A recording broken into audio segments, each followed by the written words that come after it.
इजहार करता हूँ, कहता था मैं उसे खुद से भी ज्यादा प्यार करता हूँ। इतना सब सुनकर परी ने जमीन पर आने की ठानी। माँ ने रोका, बाबा ने समझाया, पर किसी की एक न मानी। रात का वक्त, चारों तरफ अंधेरा था, रोशनी के नाम पर बस चांद का बसेरा। अब चांद से याद आया कि चांद की रोशनी भी तो फीकी पड़ जाएगी जब वो उतर कर मेरी छत पर आएगी।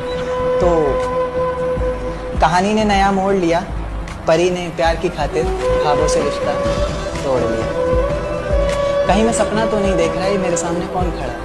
कुछ बोलता क्यों नहीं, इस तरह चुप्पी साधे क्यों मौन खड़ा? फिर उसने कहा कि माँ बाबा घर बार सब छोड़ दिया मैंने, बहुत ख्वाब सजाए थे, काफी ऊंचा उड़ना था, सब तोड़ दिया। आज से मेरी किस्मत के ताले की चाबी तुम हो, बेचैन सी मेरी धड़कन की बेताबी तुम हो। मेरा सुख दुख हंसना रोना सब तुम पर निर्भर करता है, चेहरे की खिलखिलाहट हो या पल के भिगोना सब तुम पर निर्भर करता है। उसके बाद